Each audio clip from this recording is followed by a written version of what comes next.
So are you looking at buying a second-hand car? Well, in this video, I want to share with you the tips that my mechanic gave me about buying a reliable second-hand car.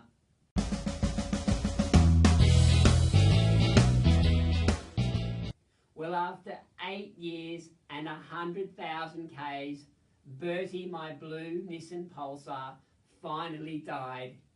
Poor Bertie, he'd given me such a good run.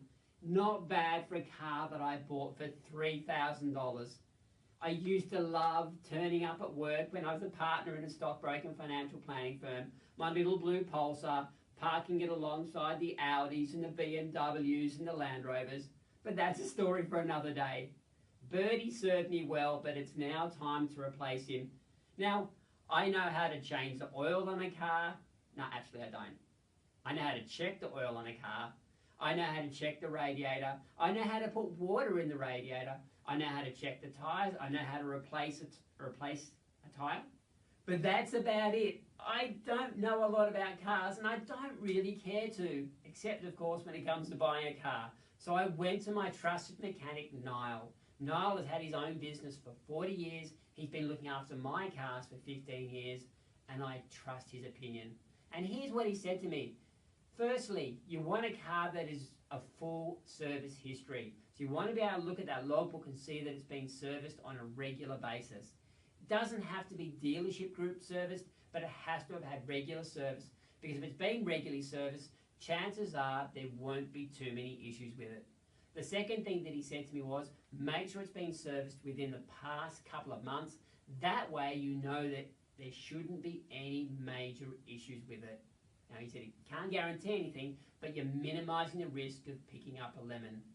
The third thing that he said you need to do is ideally you want a car that's got less than about 130 to 140,000 Ks on it. And he said preferably less than 100,000 K.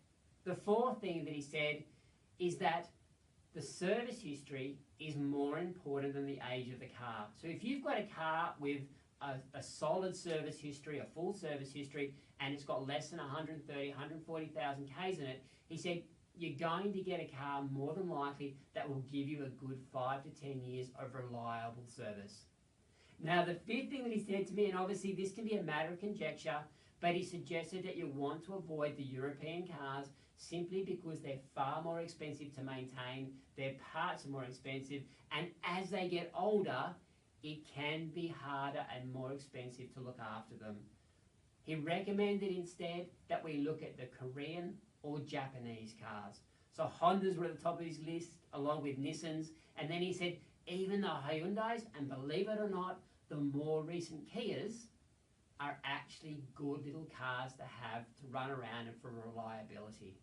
So there you have it. Those are the 5 tips that my mechanic gave me.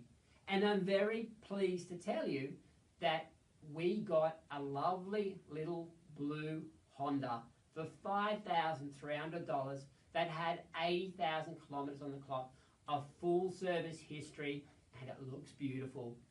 Now, if you are interested in saving money, if you're interested in spending less, if you're interested in breaking the paycheck cycle or paying off debt or achieving lifestyle goals that are really important to you, can I encourage you to subscribe to this YouTube channel? Every Tuesday and Thursday, we will release videos about managing your personal finances. So please, subscribe below, and I look forward to seeing you in the next video.